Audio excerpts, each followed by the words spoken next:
जय माता दी दोस्तों। आप सभी को आषाढ़ मास के गुप्त नवरात्रि के दूसरे दिन की हार्दिक शुभकामनाएं। आप सभी पर मां जगदम्बा की कृपा सदैव बनी रहे। आज गुप्त नवरात्रि के दूसरे दिन हम सुनेंगे महाविद्या मां तारा देवी की कथा। आज आषाढ़ मास गुप्त नवरात्रि का दूसरा दिन है और गुप्त नवरात्रि के दूसरे दिन महाविद्या मां तारा देवी की पूजा करने का नियम है। माँ तारा देवी जीवन में आने वाली सभी विपत्तियों, आकर्षण और संकटों से मुक्ति दिलाती हैं। माँ तारा की साधना पूर्ण रूप से अघोरी साधना होती है। विशेष रूप से तंत्र मंत्र की सिद्धि के लिए माँ तारा की पूजा मध्य रात्रि में की जाती है। माँ तारा की साधना करने से मनुष्य को अलौकिक सुख के साथ साथ शांति और समृद्धि भी प्राप्त होती है। माँ तारा अपने सभी भक्तों और उपासकों की सभी मनोकामनाओं को पूर्ण भी करती हैं। इसके साथ ही माँ तारा को धन से जुड़ी समस्याओं के लिए भी पूजा जाता है। मुक्ति प्रदान करने वाली देवी होती हैं। माँ तारा के 3 स्वरूप हैं। इनका रंग नीला है, इसलिए इन्हें नील सरस्वती भी कहा जाता है। इनके अलावा माँ तारा को उग्र तारा के नाम से भी जाना जाता है। माँ अपना उग्र रूप धारण करके अपने भक्तों के सभी संकटों को दूर करती हैं और अपने भक्तों को मोक्ष भी प्रदान करती हैं। इनकी पूजा करने से काम, क्रोध, मोह और लोभ में भी मुक्ति मिल जाती है। माँ तारा का तीसरा स्वरूप है माँ एक जटा। भगवान शिव द्वारा समुद्र मंथन के समय हलाहल विष का पान करने पर उनके शरीर में जो भयानक पीड़ा हुई, उसके निवारण के लिए इन्हीं देवी तारा ने माता के स्वरूप में भगवान शिव को अपना अमृतम दुग्ध पान कराया था, जिसके कारण भगवान शिव को समस्त प्रकार के शारीरिक कष्टों से मुक्ति मिल गई थी। देवी तारा जगत जननी माता के रूप में और घोर से घोर संकटों की मुक्ति हेतु प्रसिद्ध हैं। देवी तारा का निवास स्थान घोर महाशमशान है, जहाँ पर हमेशा चिता जलती रहती है और ज्वलंत चिता के ऊपर देवी तारा नग्न अवस्था या फिर बागंबर पहनकर खड़ी होती हैं। देवी तारा नर, खप्पर और हड्डियों की मालाओं से सुशोभित हैं। सर्पों को आभूषण के रूप में यह धारण करती हैं। देवी तारा प्रत्याघात अपने दाहिने पैर को आगे करके युद्ध लड़ने के लिए हमेशा तैयार रहती हैं। उसी प्रकार धारण कर शव या चेतना सहित शिव के ऊपर आरूढ़ हैं। देवी के मस्तक पंच कपाल से सुसज्जित हैं। यह नव यवन संपन्न है। नील कमल के समान 3 नेत्रों से उन्नत स्तन मंडल और नूतन मेघ के समान कांति वाली हैं। विकट दंत पंक्ति और घोर अट्टहास करने के कारण देवी का स्वरूप अत्यंत उग्र और डरावना लगता है। देवी का स्वरूप बहुत डरावना है और भयंकर है और वास्तविक रूप से देवी चिता के ऊपर जल रहे शव पर आरूढ़ रहती हैं और इन्होंने अपना दाहिना पैर भगवान शिव की छाती पर रखा है। देवी घोर नीलवर्ण की हैं, महाशंख की माला धारण करती हैं और छोटे कद की हैं।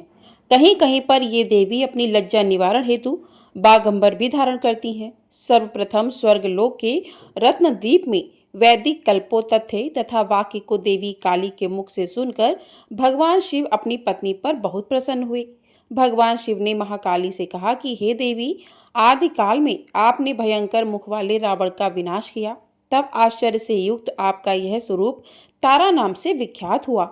उस समय समस्त देवताओं ने आपकी स्तुति की थी और आप अपने हाथों में खड्ग, नरमुंड तथा अभय मुद्रा धारण किए हुए थे। मुख से चंचल झवा बाहर कर अभयंकर रूप वाली लग रही थीं। आपका भय विकराल रूप देखकर सभी देवतागण भय से आतुर होकर कांप रहे थे।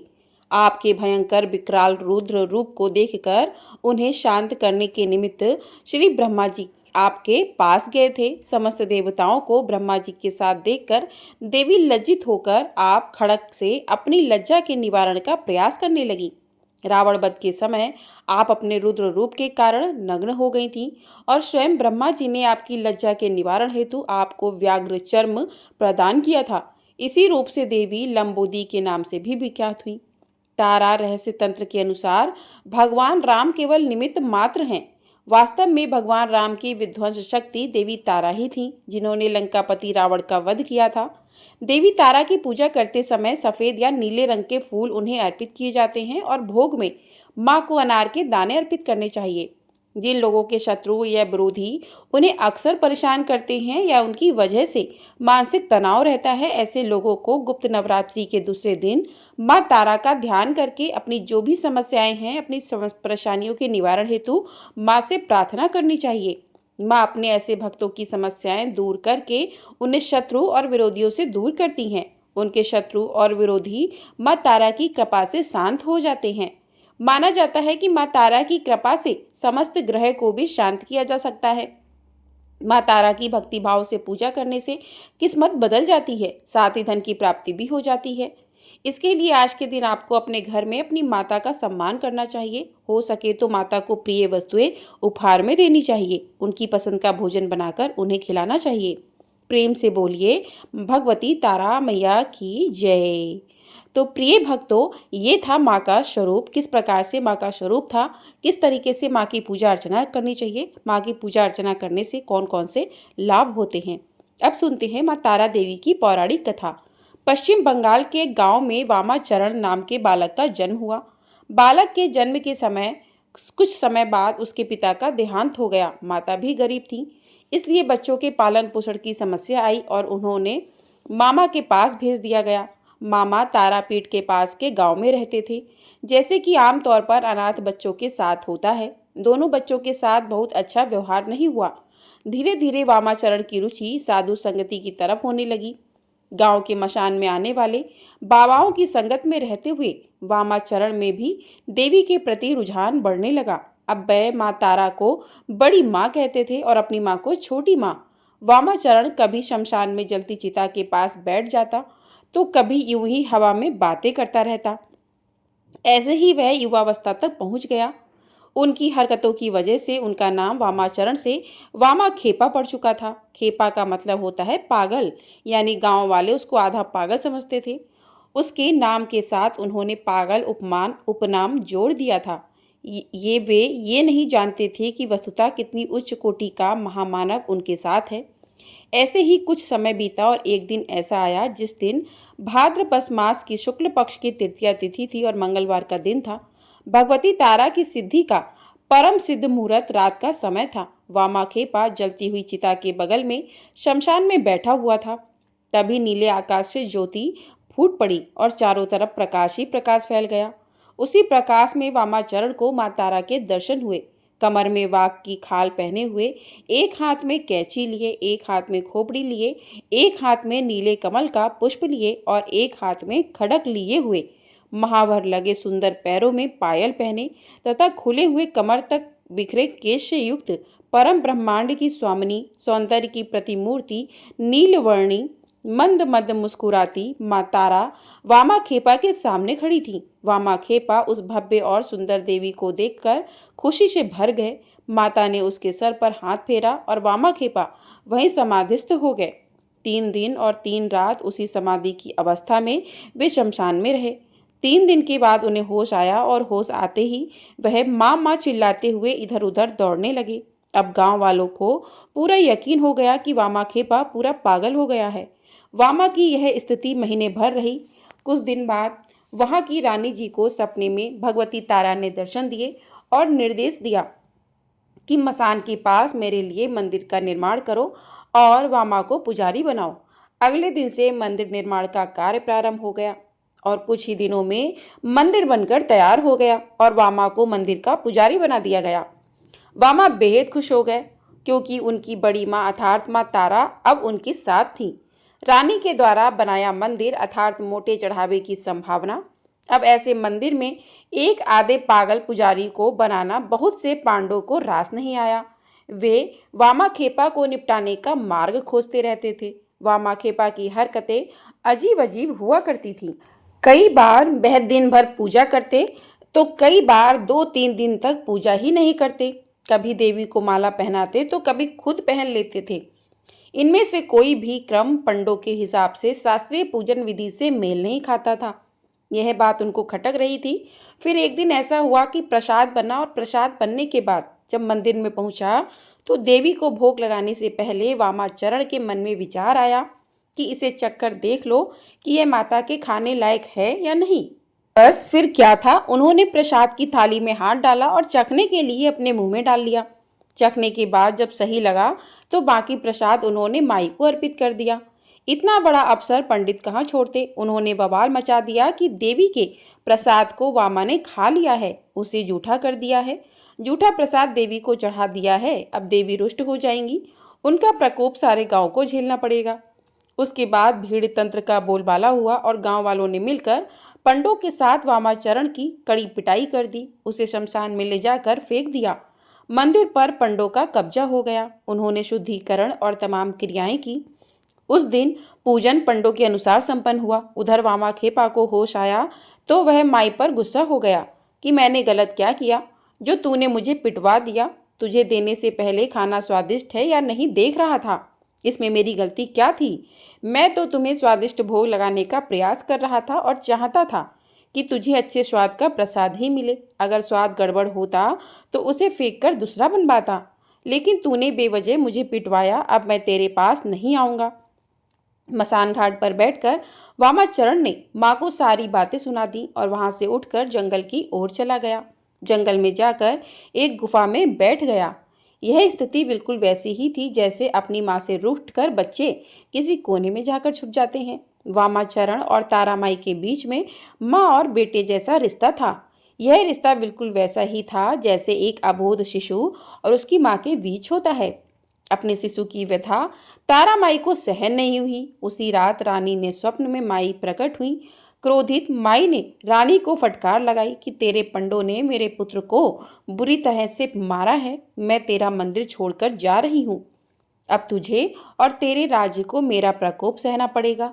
अगर उससे बचना चाहती हो तो कल के कल मेरे पुत्र को वापस लाकर मंदिर में पूजा का भार सौंप, वरना प्रतिफल भुगतने के लिए तैयार हो जा। एक तो तारा माई का रूप ऐसे ही भयानक है। क्रोधित अवस्था में तो सीधी सरल माता भी काली से कम नहीं दिखाई देती। क्रोधित माई का स्वरूप व्याख्या से परे था। रानी हड़बड़ाकर पलंग पर उठ बैठी। रानी के लिए रात बिताना भी मुश्किल हो गया। उसने सारी रात जाग कर बिताई। अगले दिन अपने सेवकों को दौड़ाया और मामले का पता लगाने के लिए कहा। जैसे ही पूरी जानकारी प्राप्त हुई, रानी अपने लाव लश्कर के साथ मंदिर पहुंच गई। सारे पांडवों को कसकर फटकार लगाई और मंदिर में प्रवेश से प्रतिबंधित कर दिया। अपने सेवकों को आदेश दिया कि जैसे भी हो वामा खेपा को ढूंढ कर लाओ। अब सारे सेवक चारों तरफ वामा खेपा की खोज में लग गए। एक सेवक को गुफा में बैठा हुआ वामा खेपा मिल गया। बड़ी मनोबल के बाद भी वह नहीं माना तो सेवक ने जाकर रानी को बात बताई। अतः रानी खुद गुफा तक पहुंची और वामा ने उन पर भी अपना गुस्सा उतारा। आपके कहने पर मैं पूजा कर रहा था और मुझे देखो इन लोगों ने कितना मारा। उनकी बाल सुलभ सहजता को देखकर रानी का नारी हृदय भी ममता से भर गया। उनकी समझ में आ गया कि तारा माई का मातृत्व इस वामा खेपा के प्रति क्यों है। उन्होंने फरमान जारी कर दिया कि इस मंदिर का पुजारी वामा खेपा है। उसकी जैसी मर्जी हो, जैसी विधि वह करना चाहे, उस प्रकार से पूजा करने के लिए वह स्वतंत्र है। कोई भी उसके मार्ग में नहीं आएगा। अगर आएगा तो दंड का भागी होगा। यह मंदिर वामा खेपा का है और तारा माई भी वामा खेपा की है। वह जिस विधान को सही समझे उस विधान से पूजा करेगा और वही विधान यहाँ पर सही माना जाएगा। वामा खेपा को तो जैसे मन मांगी मुराद मिल गई हो। माँ और बेटे का मिलन हो चुका था। मंदिर व्यवस्था फिर से वामा खेपा के हिसाब से चलने लगी। ऐसा माना जाता है कि तारा माई खुद वामा खेपा के हाथ से प्रसाद ग्रहण करती थी। ऐसे अद्भुत ढंग से वामा खेपा तारा माई के पूजन करते जिसका कोई नियम नहीं था। कभी सुबह 4 बजे पूजा चल रही है तो कभी दोपहर 12 बजे तक पूजा प्रारंभ नहीं होती। कभी रात भर पूजा चल रही है तो कभी पूरे दिन भर मंदिर की ओर वामा खेपा के दर्शन ही नहीं होते थे। उनकी पूजन विधि लोगों को पसंद नहीं थी, लेकिन उनके पास कोई उपाय नहीं था, क्योंकि रानी का फरमान था। वामा खेपा अपनी मस्ती में जीते थे और लोग उन्हें नीचा दिखाने का रास्ता खोजते थे। एक दिन वामा खेपा की माँ का निधन हो गया। नदी में बाढ़ थी। नदी के उस पार गांव था। वामा जिद पर अड़ गए कि छोटी माँ का दाह संस्कार बड़ी माँ के पास वाले शमशान में किया जाएगा। गांव वाले बाढ़ वाली नदी को पार करने में जान का खतरा है यह जानते थे, लेकिन वामा को समझाना किसी के बस की बात नहीं थी। नाव वाले से बाबा ने देह को नदी के पार पहुंचाने की बात की।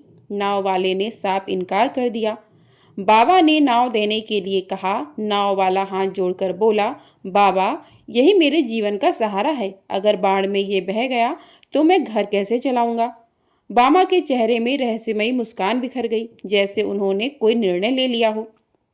उन्होंने अपनी माता के शव को उठाया और खुद नदी पर चलते हुए इस पार पहुंच गए। गांव वाले आंखें फाड़े उस दृश्य को देखते रह गए। वामा की इच्छा के अनुसार ही उन्होंने माई के मंदिर के पास वाले शमशान में अपनी मां का दाह संस्कार संपन्न किया। मृत्यु भोज के लिए आसपास के सारे गांव के जितने लोग हैं सभी को निमंत्रित करने के लिए वामा खेपा ने अपने घर के लोगों और आसपास के लोगों को कहा। सब इसे वामा खेपा का पागलपन समझकर शांत रहे। जिसके पास 2 वक्त की रोटी का पता नहीं, वह आसपास के 20 गांव को खाना कैसे खिलाएगा? यह उनके लिए कल्पना से भी परे की बात थी। जब कोई भी निमंत्रण देने जाने को तैयार नहीं हुआ तो बामा खेपा अकेले निकल पड़े। उन्होंने आसपास के 20 गांव में हर किसी को मृत्यु भोज के लिए आमंत्रित कर लिया। सारे गांव वाले यह देखने के लिए तारापीठ पहुंचने लगे कि देखा जाए यह पगला किस प्रकार से इतने सारे लोगों को मृत्यु भोज कराता है। गांव वालों की आंखें उस समय फटी की फटी रह गईं जब सुबह से बैलगाड़ियों में भर भर कर अनाज, सब्जी आदि तारापीठ की तरफ आने लगे। बैलगाड़ियों का पूरा एक काफिला मंदिर के पास पहुंच गया। अनाज और सब्जियों का ढेर लग गया। जो लोग आए थे उन्होंने खाना बनाना भी प्रारंभ कर दिया। दोपहर होते होते सुस्वादु भोजन की गंध से पूरा इलाका महक रहा था। प्रकृति भी अपना परीक्षण कब छोड़ती है।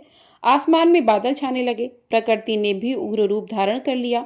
बिजली कड़कने लगी, हवाएं चलने लगी और जोरदार बारिश के आसार नजर आने लगे। वामा खेपा अपनी जगह से उठे और जिस जगह पर श्राद्ध भोज होना था उस पूरे जगह को बांस के डंडे से एक घेरे बनाकर घेर दिया। घनघोर बारिश चालू हो गई, लेकिन घेरे के अंदर एक बूंद पानी भी नहीं गिरी। गांव वाले देख सकते थे कि वे जहां बैठकर भोजन कर रहे हैं वह पूरा हिस्सा सूखा है और उस घेरे के बाहर पानी की मोटी मोटी बूंदें बरस रही हैं। जमीन से जलधाराएं बह रही हैं। वह पूरा इलाका जिसमें भोज का आयोजन था पूरी तरह से सूखा हुआ था। 20 गांव से आए हुए सभी लोगों ने छक कर भोजन किया। हर कोई तृप्त हो गया। अब बारी थी वापस अपने अपने गांव जाने की।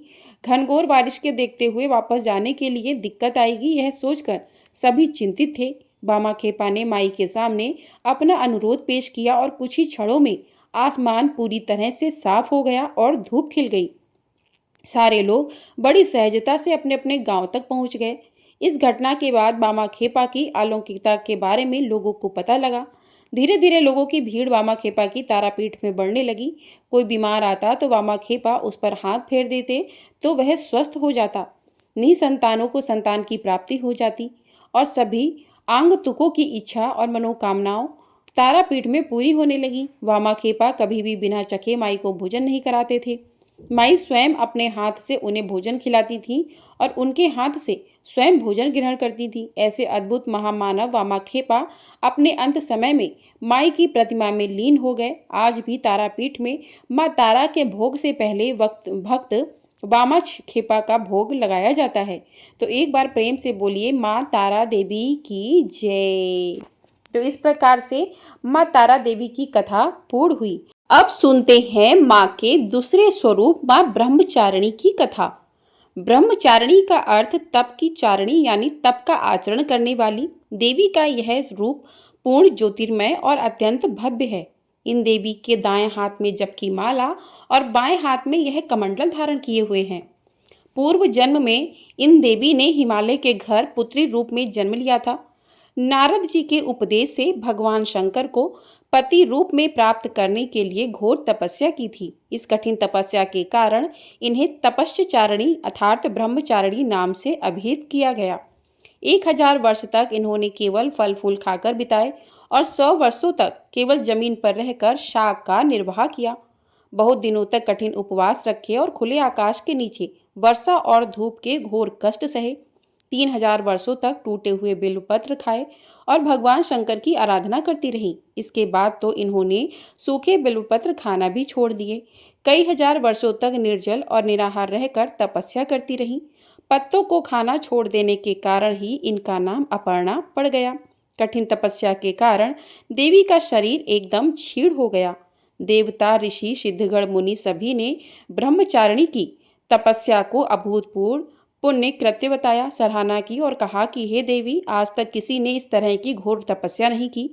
यह तुम्ही से ही संभव थी। तुम्हारी मनोकामना परिपूर्ण होगी और भगवान चंद्रमौली शिव जी तुम्हें पति रूप में प्राप्त होंगे।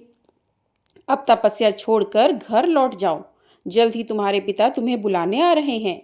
इन देवी की कथा का सार यह है कि जीवन के कठिन संघर्षों में भी मन विचलित नहीं होना चाहिए। माँ ब्रह्मचारिणी देवी की कृपा से सर्व सिद्धि प्राप्त होती है। दुर्गा पूजा के दूसरे दिन देवी के इसी स्वरूप की उपासना की जाती है। तो प्रेम से बोलिए माँ ब्रह्मचारिणी देवी की जय। तो इस प्रकार से माँ के दूसरे स्वरूप माँ ब्रह्मचारिणी की कथा और महाविद्या माँ तारा देवी की कथा पूर्ण हुई। आपको ये वीडियो पसंद आई हो तो वीडियो को लाइक कर लीजिएगा। चैनल पर नए हैं तो चैनल को सब्सक्राइब कर लीजिएगा। गुप्त नवरात्रि के 10 दिन तक आपको 10 महाविद्याओं की कथाएं प्रतिदिन सुनाई जाएंगी और साथ ही आपको आषाढ़ पूर्णिमा यानी गुरु पूर्णिमा कब है इसकी संपूर्ण जानकारी प्राप्त होगी। तो आप लोग चैनल पर नए हैं तो चैनल को सब्सक्राइब अवश्य कर लीजिएगा और वीडियो को लाइक करके कमेंट बॉक्स में माँ तारा देवी की जय भी अवश्य लिखिएगा। प्रेम से बोलिए माँ तारा देवी की जय।